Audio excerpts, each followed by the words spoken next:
Bismillahirrahmanirrahim. Assalamualaikum warahmatullahi wabarakatuh. Alhamdulillahirrabbilalamin. Hamdan katsiran tayyiban mubarakan fihi. Asyhadu an la ilaha illallah wahdahu la syarikalah. Wa asyhadu anna Muhammadan abduhu wa rasuluhu la nabiyya ba'dah. Allahumma salli ala nabiyyina Muhammadin wa ala alihi wa sahbihi wa man tabi'ahu bi ihsanin ila yaumiddin. Rabbi shrah li sadri wa yassir li amri wahlul 'uqdatam min lisani yafqahu qawli wa ba'd. Alhamdulillah, sebuah kesyukuran yang amat sangat besar bagi Allah Subhanahu wa taala yang dengan limpahan karunia serta rahmatnya di pagi hari ini Allah mudahkan saya khususnya untuk melakukan kajian live secara streaming di akun Facebook resmi Muhammad Faizar. Mungkin teman-teman yang melihat notifikasi ya tentang judul streamingnya ini memang agak unik ya. Gendruwo, momok para wanita dan gangguan jin pecandu onani. Ini yang akan kita bahas pada kesempatan pagi hari ini. Ya, bagi teman-teman yang siap-siap mau sekolah, kuliah atau mau kerja, bisa nanti simak ya video ini setelah selesai, karena insya Allah videonya akan saya simpan, tidak saya hapus. Seperti yang kita ketahui tentang gendruwo, momok gendruwo ini banyak dipahami oleh masyarakat sebagai momok yang menyeramkan, menakutkan, tinggi besar, berbulu, hitam, mirip King Kong atau gorila.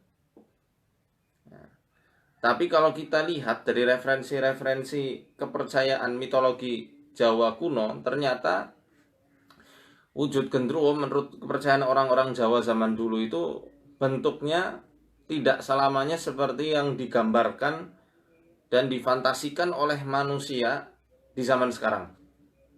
Karena terkadang ya, menurut kepercayaan orang-orang lama, gendruwo itu terkadang wujudnya kalau siang seperti burung Raja Wali, bahkan kalau di rawa-rawa dia itu seperti buaya, dan terkadang juga wujud harimau kumbang. Jadi tidak selamanya ya aslinya tidak selamanya wujudnya itu berupa sosok tinggi besar berbulu hitam. Ya, nggak selamanya seperti itu. Bahkan orang kuno mengatakan ketika ada wanita yang melintasi hutan di siang hari atau melintasi kebun di siang hari, dia akan menampakkan wujudnya seperti burung elang atau Raja Wali, kemudian merubah wujudnya, dia bertasakul menjadi pemuda yang Masya Allah tampangnya rupawan. Dan menurut kepercayaannya, mitosnya, setiap wanita yang melihat perwujudan dari gendruwo itu, dia akan jatuh hati, terpikat, dan mau untuk mohon maaf digauli oleh gendruwo tersebut. Pembahasan tentang kawinnya jin dan manusia, ya, itu sudah kita bahas di YouTube ya, dan mungkin sudah ada sebagian teman-teman yang menyimaknya. Tapi insya Allah di kajian pada pagi hari ini akan kita detailkan bahasannya sehingga jelas, gamblang, sekaligus untuk tata cara pengobatannya. Karena di YouTube itu saya potong hanya sebagai wawasan saja, ya, wawasan umum.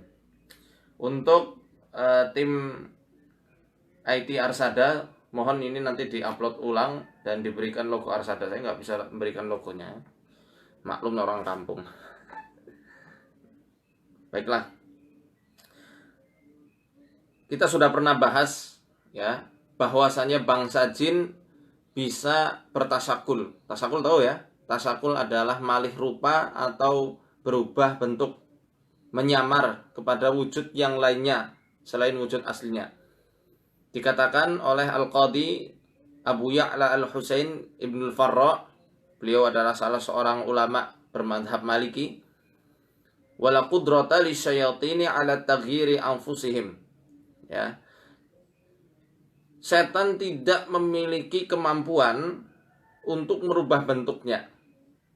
Walakin yajuzu an yu'allimahumullahu ta'ala kalimatin aw darban min durubil af'al idza qalahu aw fa'alahu, ya. Naqalahu Allah ta'ala min suratin ila surah. Tetapi boleh jadi mereka memiliki sebuah kalimat atau mantra, dorban min durubil af'al, dia mempunyai gerakan-gerakan tertentu, kalau kita katakan ya jurus gitu ya. Dia punya gerakan-gerakan tertentu. Idza qalahu, apabila dia mengucapkan mantra tersebut, au fa'alahu, atau mengerjakan gerakan-gerakan itu, naqalahu Allah ta'ala, maka Allah Subhanahu wa ta'ala akan memindahkan wujud aslinya kepada wujud yang lainnya. Dan setan yang memiliki mantra-mantra serta gerakan-gerakan tersebut itulah yang disebut dengan ghailan, jamaknya ghaul atau as-sa'ali.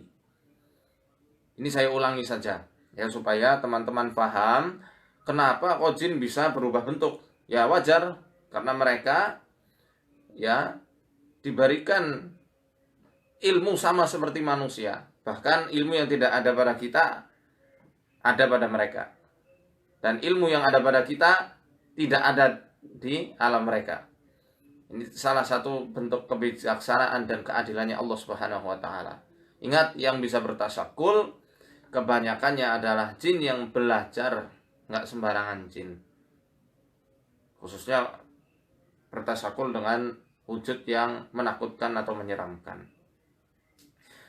Nah, itu kan perkataan ulama, apa bisa dijadikan dalil? Ada dalil yang sahih ya, yakni riwayat Al-Hakim dalam Mustadraknya, dan sanadnya sahih, ketika masa kekhalifahan Umar bin Khattab radhiyallahu anhu. Ya, jadi suatu ketika di zaman kekhalifahan Amirul Mukminin, ya, banyak tersebar isu tentang ghilan atau ghaul. Ya, kalau di tempat kita ini lagi tersebar isu seperti isunya KKN di Desa Penari. Ya. Jadi dari zaman Umar itu sudah ada ghaul, hantu. Maka ketika itu kata Umar bin Khattab, ya, bahwasanya inna ahadakum, sesungguhnya salah seorang di antara kalian tidak bisa ya merubah bentuknya sendiri kepada bentuk yang lainnya. Wa inna lahum saharah ka saharatikum, tetapi bangsa jin itu mempunyai penyihir-penyihir yang mana penyihir itu sama seperti penyihir-penyihir di kalangan manusia. Wa idza ra'aitum minhum syai'an, kalau kamu melihat ya penampakan atau sesuatu dari ulah mereka, fa'adilu, kata Umar bin Khattab, maka kumandangkanlah adzan. Ghaul ya sama seperti gendruwo ini, kerjaannya salah satunya menyesatkan orang masuk ke dalam hutan, diculik ke kebun, kemudian mohon maaf digauli. Kadang-kadang juga berubah bentuk, kemudian kalau dia memang naksir sama wanita kalangan manusia ya akan dikerjai betul. Menyamar sebagai suaminya, wujudnya wujud suami, ngetok-ngetok pintu, ya. Dia akan biasanya pura-pura masuk angin, minta dikeroki, dan terjadilah suatu hal yang tidak diinginkan. Mereka pun lihat-lihat ya, teman-teman yang dirahmati Allah, lihat-lihat mana kiranya wanita yang cocok untuk jadikan korban. Apalagi wanita-wanita yang sering tinggal suaminya pergi, ya, dia akan berubah bentuk wujud suaminya, ketok-ketok. Di antara modusnya itu pulang karena tidak enak badan. Ini kisah nyata ya, bukan karangan saya. Ini kisah nyata terjadi di banyak daerah, termasuk di kampung saya juga pernah ada yang semacam itu. Bercerita, katanya gregas, ya, badannya tidak enak badan, tidak enak badan ya, kayak meriang, minta dikeroki. Nah, ketika dikeroki, ketika kerokan, dia akan memunculkan sihirnya supaya wanita itu terhipnotis dan mohon maaf akan terangsang oleh ulah si genderuwo ini. Dan akhirnya genderuwo itu melakukan apa yang diinginkannya. Na'udzubillah min dzalik. Betapa pentingnya kita membaca zikir perlindungan, ya, baik suami ketika meninggalkan istrinya atau istrinya yang sedang ditinggalkan suami, supaya tidak diganggu oleh setan-setan dari golongan jin, apalagi golongan manusia. Apa doanya? Untuk suami yang pergi, hendaklah dia membaca Bismillahirrahmanirrahim, la haula wala quwwata illa billahil aliyil azim. Kemudian membaca Allahumma inni a'udzubika min wa'tha'is safar wa ka'abatil mandhar wa su'il munqalab fil mali wal ahli wal walad. Itu di antara doanya. Allahumma inni a'udzubika min wa'tha'is safar wa ka'abatil mandhar wa su'il munqalab fil mali wal ahli wal walad. Allahumma hawwin 'alaina safarana hadha wa atwi 'anna bu'dah. Allahumma anta sahibu fis safar wal khalifatu fil ahli wal mali wal walad. Atau dalam sutra dikatakan wal khalifatu fil ahli, cukup. Sebagai wujud ketawakalan kita, ya, kita menitipkan harta, anak-anak serta keluarga kita kepada Allah. Karena Allah lah sebaik-baik yang memelihara keluarga kita ketika kita sedang safar. Wasu'il munqalab, supaya kita berlindung sama Allah dari berubahnya keadaan dari yang baik menjadi buruk. Dari yang tadinya ketika kita tinggal keadaannya sehat, biar Allah tetapkan kesehatannya. Tidak pulang-pulang, kita pulang dari safar kemudian jadi sakit. Dan yang tadinya dalam keadaan yang aman, Allah tetapkan keadaan keamanannya itu sampai kita pulang. Ya, tidak dijahati oleh apapun, tidak dibahayakan oleh apapun. Supaya Allah terus yang melindungi. Itu ketika kita selaku suami sedang pergi bersafar, bertugas, atau sedang berdakwah, atau sedang berdagang, minta perlindungan sama Allah Subhanahu wa taala. Ini doa dari Nabi sallallahu alaihi wasallam. Sudah hafal doanya ya? Insyaallah sudah. Adapun istrinya juga demikian. Banyak-banyak zikir dalam rumah. Ya, banyak-banyak zikir dalam rumah. Kalaupun memang ada yang ngetong-kotok serta mencurigakan, biasanya wujud genderuwo ketika masuk menyamar sebagai wujud suaminya, itu tidak ada ininya. Apa namanya ini? Lekukan ini ya, lekukan yang di bawah hidung, di atas bibir. Keadaannya pucat, dingin. Ya, kalau dia minta kerokan, ya, modusnya kerokan misalnya, ngerges badannya, maka hal utama yang harus dilakukan oleh sang istri adalah dengan meruqyahnya. Bismillahirrahmanirrahim, min kulli syai'in yu'dik, ya, wa min kulli ainin hasid, Allahu yasfik, bismillahirrahmanirrahim.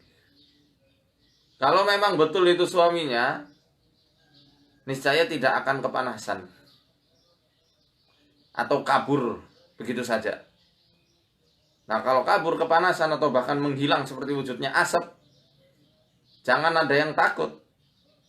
Ya, jangan takut. Alhamdulillah. Ya. Karena dengan istighfar saja, istighfar dengan ketika dibacakan dengan kesadaran yang penuh, dia akan kepanasan dan lari. Hilang itu pengaruh sihirnya. Supaya tidak terjadi hal yang tidak diinginkan. Kalau wujudnya asap, nah, ibu-ibu jangan takut, terus pingsan jangan. Alhamdulillah. Berarti itu wujud rahmat Allah Subhanahu wa taala, penjagaan Allah untuk ibu-ibu yang ditinggal suaminya. Ya. Biarkan saja. Ya, yang semacam itu. Kemudian di antara ciri-ciri ya, ciri-ciri rumah yang biasanya diintai, itu sebenarnya genderuwo dimintai pertolongan juga atau perjanjian.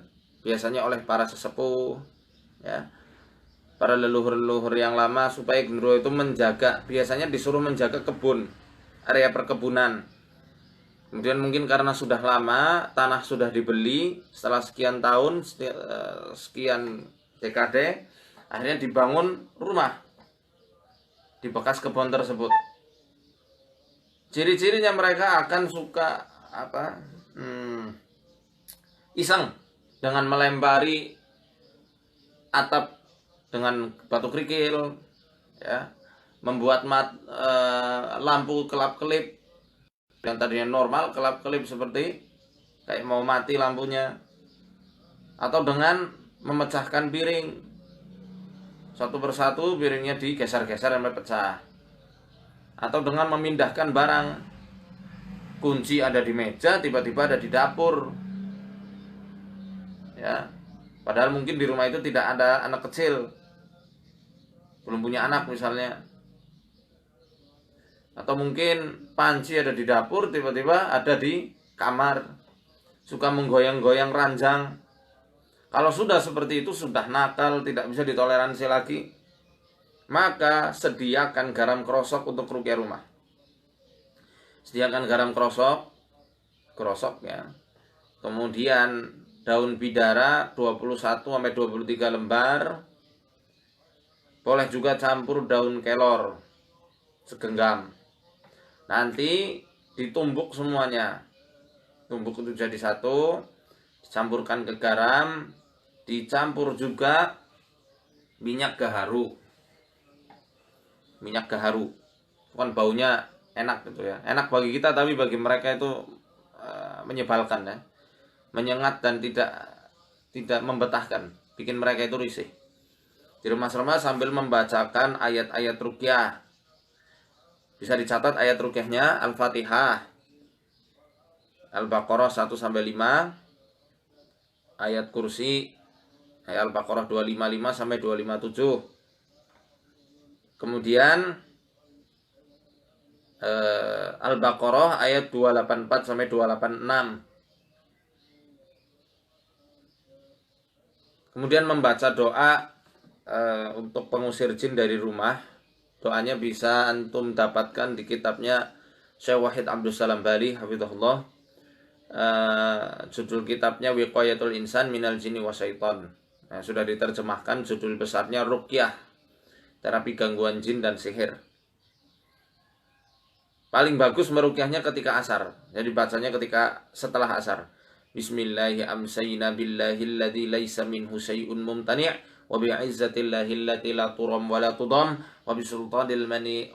وبسلطان الله المنيع نحتجب وبأسماء الله الحسنى كلها عائد من الأبالسة ومن شر شياطين الإنس والجن ومن شر معلن أو مسر ومن شر ما يكمن بالليل ويخرج بالنهار ومن شر ما يكمن بالنهار ويخرج بالليل ومن شر ما خلق وضراء وبرأ ومن شر إبليس وجنوده ya, wa min syarri kulli dabbatin anta akhidum binasiyatiha inna rabbi ala siratim mustaqim. Kemudian membaca Allahumma inna na'udzubika bimasta'adha bihi Ibrahim wa Musa wa Isa wa Muhammad salawatullahi wa salamuhu alaihim min syarri ma khalaqa wa dara'a wa bara' wa min syarri iblis wa junudi wa min syarri ma yabghi. Kemudian membaca a'udzu billahi samii'il alimi minasyaitonir rajim min hamzihi wa nafthihi wa nafthihi bismillahirrahmanirrahim. As-Saffat 1-10. Ya. Kemudian baca As-Saffat ayat 1-10. Setelah membaca doa ini, a'udzu billahi samii'il alimi minasyaitonir rajim min hamzihi wa nafthihi wa nafthihi, baru membaca As-Saffat 1-10. Kemudian ditutup dengan Al-Ikhlas, Al-Falaq, dan An-Nas. Sediakan garam krosok kurang lebih untuk 1 bulan. Jadi disediakan baskom ya, cukup diruqyah garamnya saja. Nanti kalau kepengen dipakai, ambil garamnya taruh di air. Ambil garamnya taruh di air, kemudian dicipratkan atau disiramkan di tempat yang suka ada gangguan. Di tempat yang suka ada gangguan. Atau boleh di keduk rumahnya, di pintu gerbang ya, di lorong kalau ada lorong, kemudian di dapur, pedangan ya, di mana lagi, atau di tempat-tempat yang biasanya tidak nyaman bagi penghuni rumah. Hawa gendruwo itu, gendruwo sekali lagi saya katakan, gendruwo ini saya sebut hanya sebagai penyebutan sosok-sosok mitologi. Dalam Quran dan Sunnah nggak ada hantu gendruwo, itu nggak ada. Cuma gangguan yang mirip gendruwo di penjelasan para ulama itu ada, ya. Gangguan yang mirip gendruwo di penjelasannya para ulama itu ada. Di antaranya penjelasan dari Syekhul Islam Ibnu Taimiyah dalam kitab An-Nubuwat, dalam kitab Majmu' Fatawa itu ada.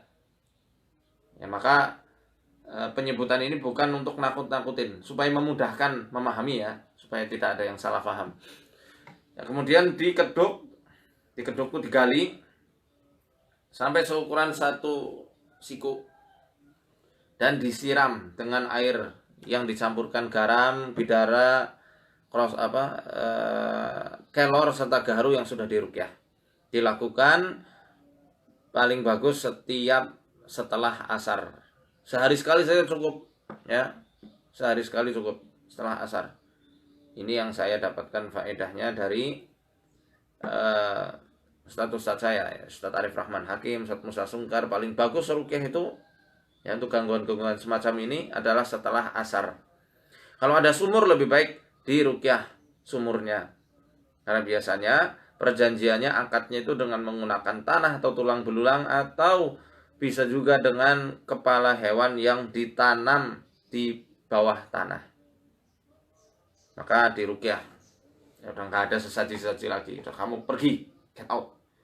Atau nanti diburu oleh YouTuber, diwawancarai itu setannya, gendruwonya. Gitu, ya. Itu tentang gendruwo. Dan wanita yang biasanya sudah dirasuki oleh mereka, antum bisa lihat keadaannya, khusus para rokti. Masya Allah, na'udzubillah min dzalik. Hasrat seks itu akan menggebu-gebu sekali, libidonya tinggi. Dan ciri khusus yang selalu saya dapatkan dari orang yang dapat gangguan semacam ini, mohon maaf, jangan ada yang tersinggung, ya, tubuhnya gendut menggelambir, tubuhnya besar dan menggelambir, kendor itu, gelambir. Jin itu punya sperma, teman-teman. Dan Ustadz Arif Rahman Hakim rahimahullah pernah menjelaskan, yang bikin gelambir-gelambir dan gendut itu ya spermanya jin itu, dan membuat keinginan seksualnya itu sangat tinggi. Itu perempuan. Nah kalau laki-laki ya nggak mungkin kalau digauli sama gendruwo, kecuali gendruwonya LGBT bisa jadi. Kalau gendruwonya LGBT mungkin, ya. Tapi LGBT itu kayaknya hanya ada di laki-laki, di manusia saja. Setan tuh kayaknya nggak ada LGBT. Menyebabkan LGBT, ya, tapi mereka LGBT kayaknya nggak ada. Makanya orang LGBT lebih buruk dari setan sama jin itu. Jadi lebih baik, ya, cara pengobatannya adalah dengan memakan limpa kambing. Cari limpa kambing 10, ya. 10 limpa dicincang-cincang. Limpa kan amis, ya, amis luar biasa tuh. Cincang-cincang, ada 10 limpa kambing jantan. Ingat, kambingnya nggak kambing biasa, 10 limpa kambing jantan. Nanti dicincang-cincang, terus direndam dulu sama air garam dan asam jawa. Air garam sama asam jawa. Gunanya ya untuk menghilangkan amisnya. Saya masak ini laris luar biasa. Waktu kemarin liputan Trans 7, saya masak limpa kambing habis. Kan nggak ada amisnya sama sekali. Alhamdulillah orangnya sembuh sampai sekarang. Yang suka, masturbasi atau onani itu. Cincangnya kecil-kecil, ya, jangan terlalu besar. Mungkin episode Sabtu atau Ahad ini akan ditampilkan gimana cara masaknya. Ya, makanya lihat terus Trans 7 jam 6 pagi. Direndam, dibacakan ayat ruqyah juga. Dibacakan ayat ruqyah. Ya, di antara bacaan ayat ruqyahnya untuk ketika limpa kambing itu direndam adalah Al-Fatihah. Al-Fatihah, ayat kursi, Apalagi? Maaf, Al-Fatihah, Al-Baqarah ayat 20, ayat kursi, ya. Kemudian Az-Zumar ayat 22 sampai 23, Al-Anfal ayat 1 sampai 2, kemudian Al-Fath ayat 1 sampai 4. Ya, habis itu Kulhu Falak sama Anas lagi. Kulhu Falak Anas.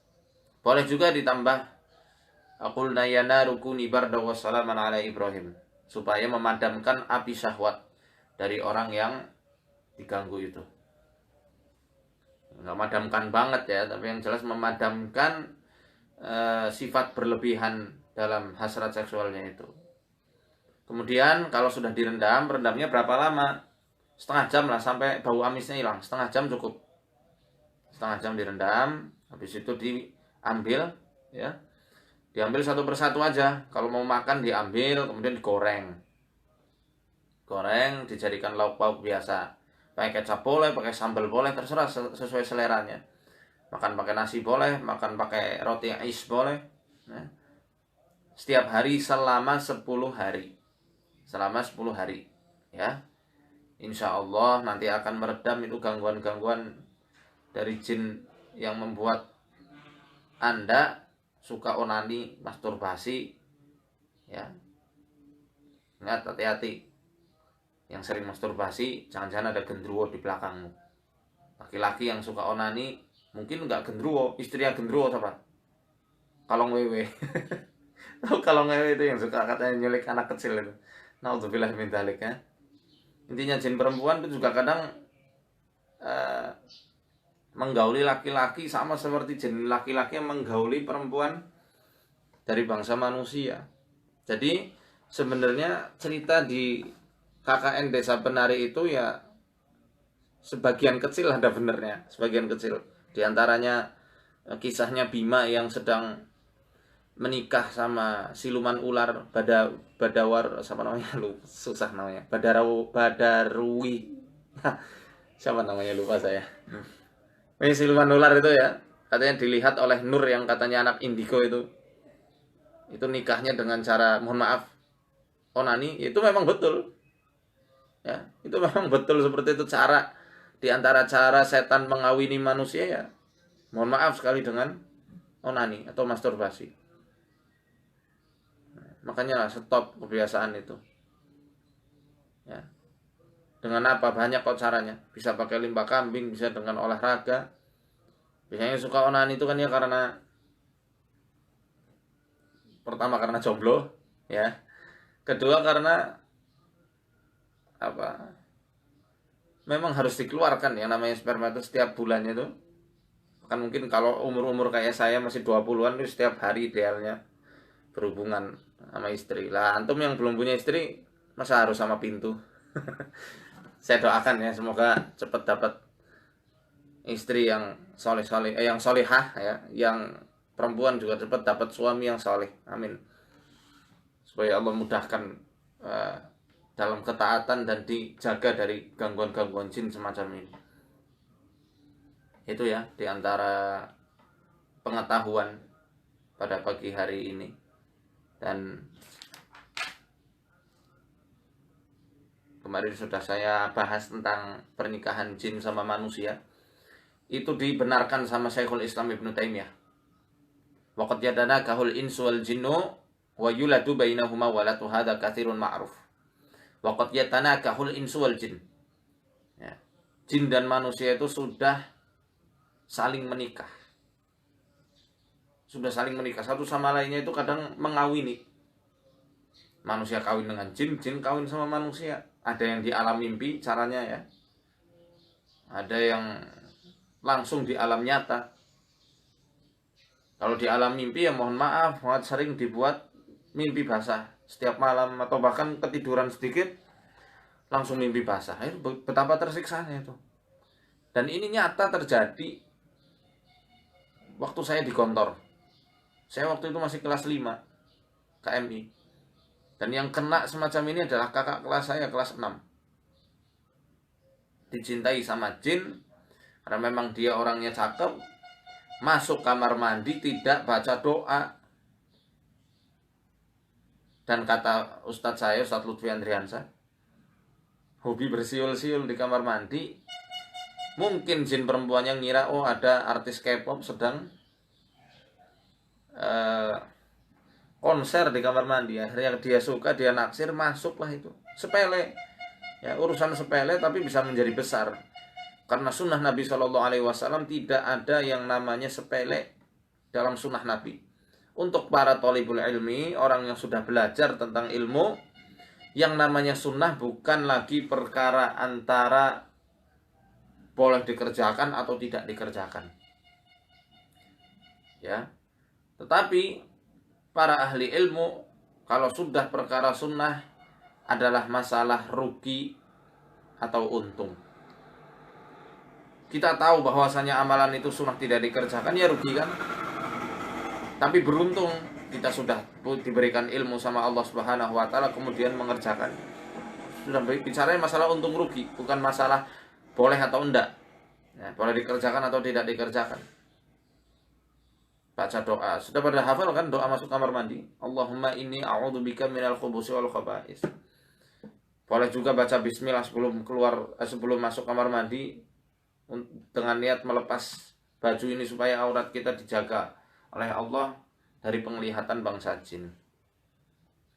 Itu ya. Dan Syekhul Islam mengatakan wa yuladu bainahuma walad. Bahkan ketika menikah itu akan lahir anak-anak dari hasil perkawinan jin dan manusia. Anak-anaknya gimana? Nggak mungkin anak-anak dalam wujud nyata seperti kita ini. Jadi gerandong misalnya. Jadi mak lampir. Nah, bukan seperti itu. Anak-anaknya ya anak-anak yang gaib juga. Maka sebagian kasus, coba nanti lihat di YouTube ya. Lihat di YouTube kasus gangguan wanita yang sering banget keguguran. Ini kasus di Wonosobo. Ya, di Wonosobo. Itu sampai ketika diruqyah kayak ada kaki bayi yang gejol-gejol. Yang sedang gejol-gejol apa bahasa Indonesianya? Menghentak-hentakan. Dan ternyata angin. Akhirnya kita inisiatif terapi dengan air belerang. Dan saat itu juga keluar kayak darah itu. Darah kental keluar banyak sekali. Alhamdulillah sampai sekarang jerawatnya hilang. Dan Allah sembuhkan wanita itu. Ya, itu diantara wujud dari anak-anak yang dihasilkan dari hubungan antara manusia dan jin. Wallahu a'lam bishawab. Kadang ada juga yang mimpi anaknya sudah lahiran. Ya, di dalam mimpi itu proses persalinannya. Kemudian setiap harinya mimpi gendong anak. Anak itu manggil mama, mama, ibu. Mungkin di antara peruqyah ada ya yang melihat kasus semacam ini. Di ruqyah kok jinnya ngaku bahwasanya pasiennya itu adalah ibunya. Ya mungkin sadar atau tidak sadar ya si pasien itu pernah dikawini oleh jin di alam mimpinya. Atau mungkin di alam nyata di kamar mandi. Naudzubillah min dzalik. Naudzubillah. Ya, tobatlah para pecinta film porno. Karena itu bisa dijadikan juga sarana bagi mereka untuk menggauli jenengan. Naudzubillah min dzalik. Di antara dalil bahwasanya jin itu bisa mengawini manusia kemarin sudah saya jelaskan ayat 56 surat Ar-Rahman. Ya, lam yatmithunna insu qablahum wala jan. Hurun ain tidak pernah disentuh sebelumnya baik oleh manusia dari laki-laki dari golongan manusia maupun laki-laki dari golongan jin. At-tamsu kata Al-Imam Al-Qurtubi maknanya adalah al-jima', bersenggama. Ya. Yu'allimuka anna nisa al-adamiyati qad yatmithunna al-jan wa anna al-hural 'aini qad burri'na min hadzal 'aib wan nuzihna. Ya, yang menunjukkan pada kita bahwasannya wanita-wanita dari bangsa manusia keturunan Adam pernah disentuh, digerayangi, mohon maaf bahkan digauli sama jin. Wa annal hurul ain, tetapi hurun ain bidadari surga telah dibebaskan Allah dari aib-aib semacam ini dan disucikan oleh Allah Subhanahu wa taala.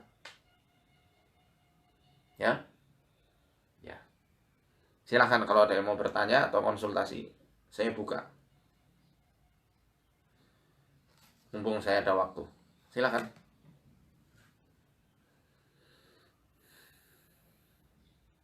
Nah biasanya ini sambil menunggu ada yang bertanya ya. Biasanya teman-teman yang namanya gendruwo bagi para praktisi-praktisi supranatural itu dihadirkan dengan menggunakan sate gagak. Bisa untuk pesugihan, bisa melariskan dagangan, dan bulunya ya bisa untuk dijadikan bulu perindu memelet wanita. Dan sarungnya ya saya tak tahu itu kata mereka itu gendruwo punya sarung, gendruwo sarungan ya. Sarungnya itu kalau dipakai untuk orang-orang yang suka ilmu bela diri atau maling ya, kalau ketika dipakai akan dibuat menghilang dari pandangan manusia. Nah, itu sihir ya, sihir. Ya, makanya mereka gendruwo itu memang tukang sihir juga dari kalangan bangsa jin. Dan biasa dijadikan relasi bagi orang-orang yang punya kebun, punya harta banyak untuk menjaga harta dan kebunnya dari curian orang. Makanya kudu dirukyah juga rumahnya. Gak hanya orangnya saja, dirukyah rumahnya. Dirukyah juga pohon-pohon yang ada di sekitarnya. Ada yang tanya, kalau orang Cilacap mau rukyah di Banyumas daerah mana? Di Purwokerto. Di Purwokerto. Ya.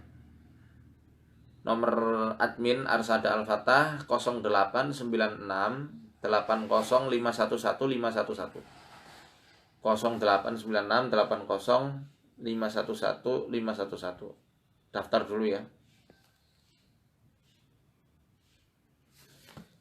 Imamuddin bin Izzuddin. Kalau belum nikah bagaimana? Saya sudah puasa. Nah, tadi sudah dijelaskan. Kalau belum mampu untuk menikah, bisa menggunakan 10 limpa kambing jantan. Dicincang-cincang, rendam di air asam jawa dan garam, dibacakan ayat rukyah. Tadi nanti bisa diulangi lagi ya, bisa diulangi lagi Mas Maudin di rekaman saya setelah selesai streaming ini. Kemudian dibuat lauk pauk setiap harinya, 10 hari, selama 10 hari.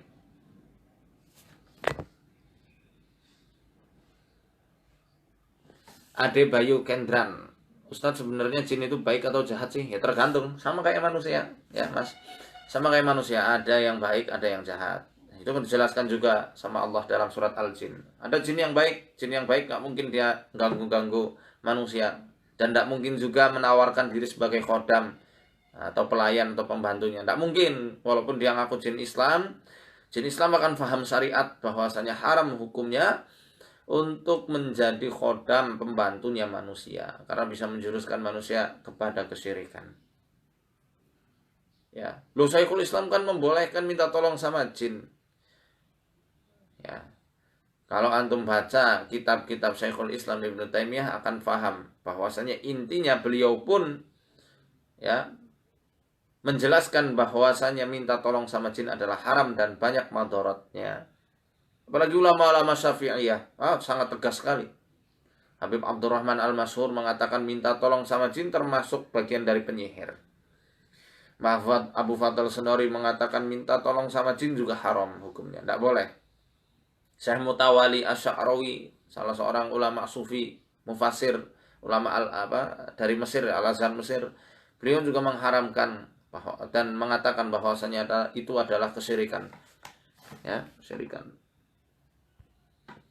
Jadi ada yang baik, ada yang jahat.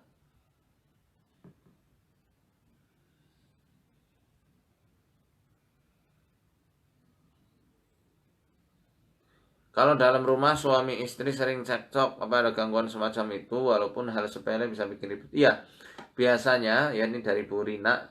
Biasanya yang bikin cekcok antara suami dan istri diantaranya pertama si istri ada gangguan jin, dan kebanyakan jin yang bikin cekcok itu jin dari nasab leluhurnya. Dan ingat, jin leluhur itu tidak menurun secara otomatis pada anak cucu keturunannya. Jadi kalau jenengan kok diikuti sama jin nasab, perlu dikoreksi dirinya.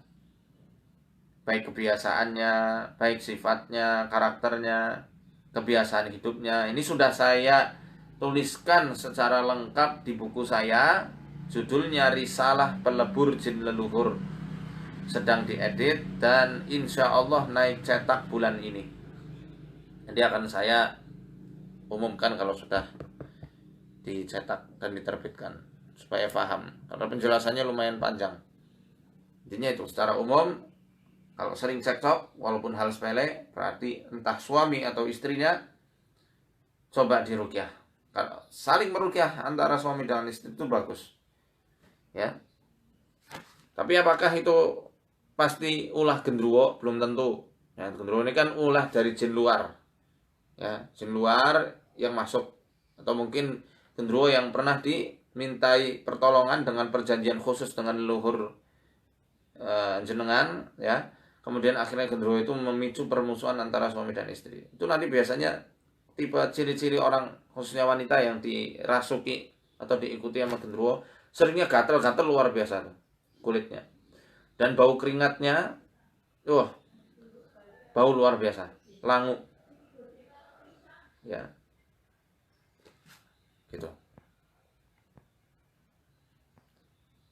Untuk melepas sihir yang pernah dipakai dari Pak Dadi Anjasya. Melepas sihir yang pernah dipakai emang harus dikembalikan lagi kepada yang memberi untuk melepasnya.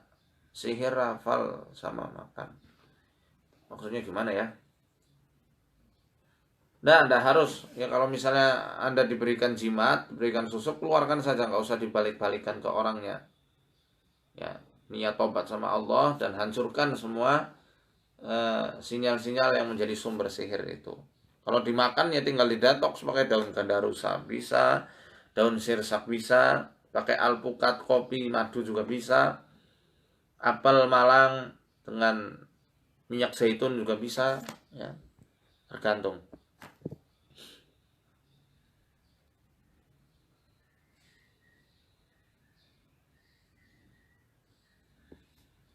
Ya. Pertanyaan dari Mas Saiful tadi sudah saya bahas ya, nanti bisa diulangi lagi videonya. Saya punya teman, dia udah dipengaruhi sama dukun, tapi jika saya mau mengajak dia pergi dari dukun itu, saya diancam. Yang penting ya ini minahus husa'diyah. Yang penting Anda sudah menyampaikan gugur kewajiban Anda. Doakan temannya supaya Allah yang selamatkan. Kok cuma doakan? Oh, Anda percaya doa Anda? Nah, kekuatan kita selaku kaum mukminin adalah dengan doa. Insya Allah Allah nanti akan merubahnya. Ya, daripada nanti Anda yang dapat madorot, doakan saja. Yang penting sudah disampaikan. Tugas kita nyampaikan, bukan beri hidayah.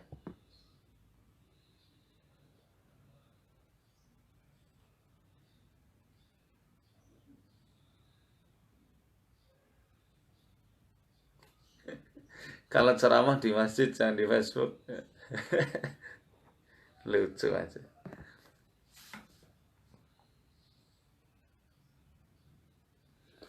Kaki saya pernah diangkat pas tidur. Kira-kira apa saya ada gangguan?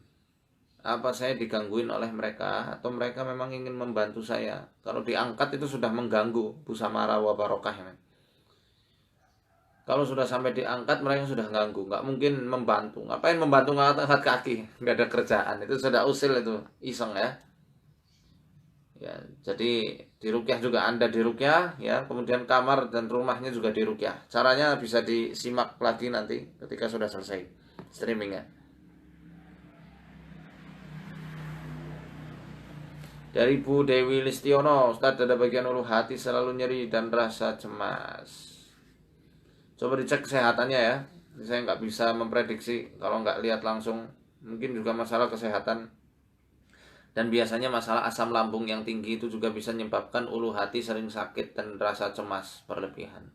Rasa cemas biasanya yang sebenarnya rasa cemas yang menjadikan asam lambung itu naik. Coba cek lambungnya. Atau limpahnya juga perlu dicek.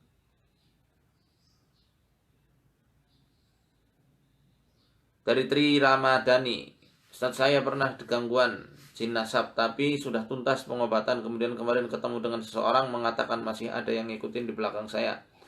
Berarti apakah bisa masuk lagi? Yang namanya jin nasab, kapan saja mereka bisa masuk. Makanya ya, setelah ruqyah, ya, yang mempengaruhi sembuh atau tidaknya adalah diri Anda sendiri. Pasca ruqyah tentunya.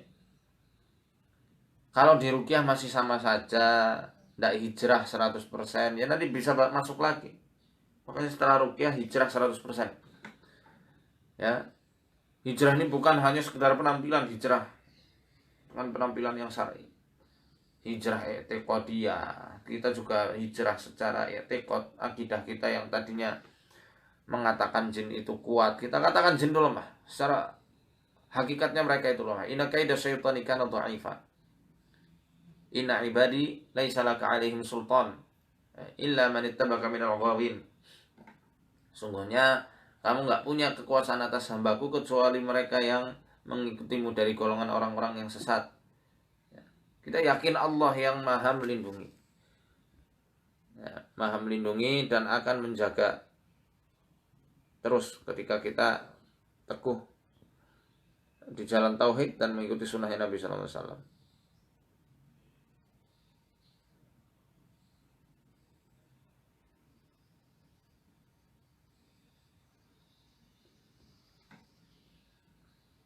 Suami saya itu masturbasi atau onani dari Bu Desi. Saya kaget dia mandi junub, terus saya tanya, oh sedang datang bulan ya, sedang haid.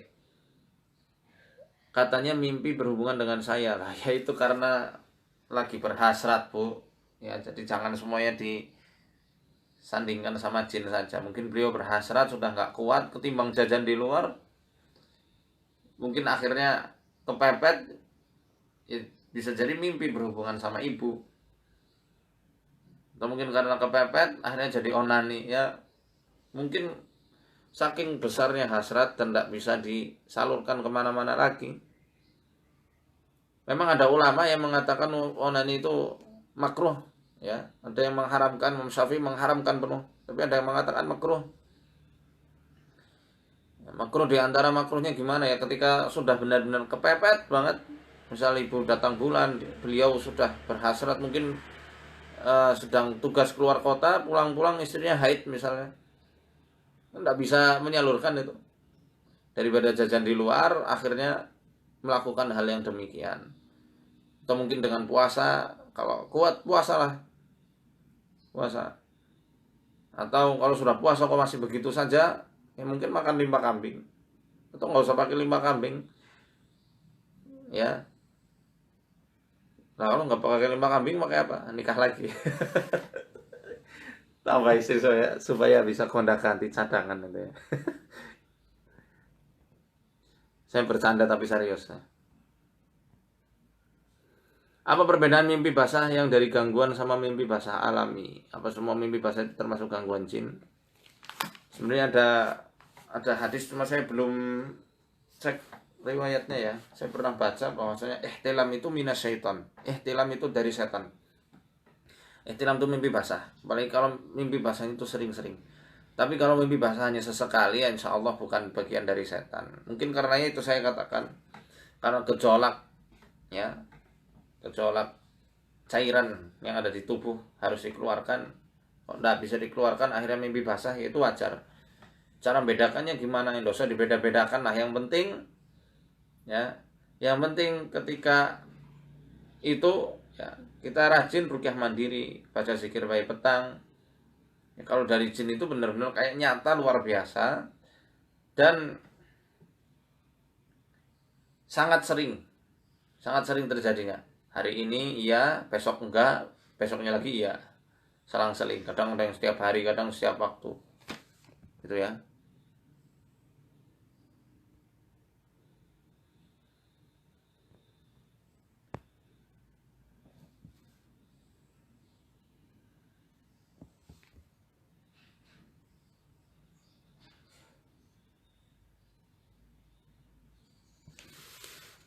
Dari Abu Fawas Arul, bagaimana terapi pasien yang mau menjaga zikir pagi petang tapi selalu dibuat malas, ngantuk, tapi ada dalam pengaruh jinnya? Bisa dengan tas'id ya.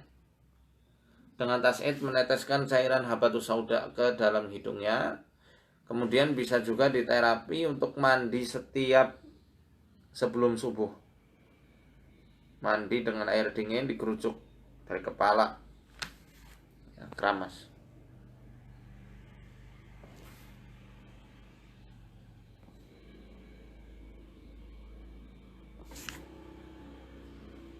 Jadi rela Ummu Aisyah, Ustadz tolong pencerahannya, setiap saya hamil selalu dikejar ular kecil hitam di dalam rumah. Di mana aja tiap saya hamil pasti ada ular, depan kamar, kamar mandi. Perlu dicek ya, rumahnya dekat sawah enggak? Kalau dekat sawah ada ular wajar, dekat kebun ada ular wajar, dekat hutan ada ular wajar. Jadi jangan semuanya itu dihubung-hubungkan sama jin, nanti jadi khurafat. Jadi tahayul itu, jadi khurafat. Takut sendiri. Kata Syekh Ibnu Utsaimin rahimahullah menjelaskan, ketika kita terjebak sama waham kita sendiri yang mengatakan bahwasanya suatu gangguan atau suatu hal yang sebenarnya wajar dikait-kaitkan terus sama jin, maka jin bisa merasuk ya secara betul-betul baik ke dalam rumah kita, keluarga kita, atau diri kita sendiri. Itu sudah pernah saya sampaikan perkataan Ibnu Utsaimin. Ibnu Utsaimin itu. Maka hati-hati, jangan selalu dikait-kaitkan sama jin. Ya, kalau ular dibunuh saya keguguran, pun anak saya meninggal. Kalau ular hanya dibuang, alhamdulillah selamat. Ya, tinggal dibuang saja lah. Atau diperingatkan, unsiduka bil ahdil ladzi akhadha 'alaika Sulaiman ibn Dawud alla tu'duna wa la tudhiru lana. Itu yang dijelaskan oleh guru saya, Syekh Wahid Abdul Salam Bali hafizahullah. Saya memperingatkan kamu dengan perjanjian yang telah ditetapkan oleh Sulaiman bin Dawud, Nabi Sulaiman alaihissalam. Ya, supaya kalian tidak mengganggu kami dan tidak mewujudkan diri di alam kami. Kalau sudah diperingatkan kau masih seperti itu, ya peringatkan 3 kali. Kalau masih seperti itu, bunuh. Ya mungkin waktu itu bunuh saja, nggak diperingatkan dulu ya.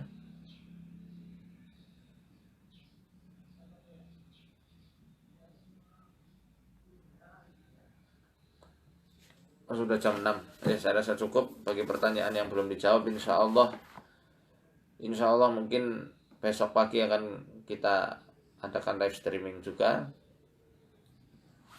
atau mungkin di kesempatan yang lainnya ya. Alaikum, mohon maaf kalau ada salah kata dan salah sikap. Arsyadani Allah wa yakum. Assalamualaikum warahmatullahi wabarakatuh.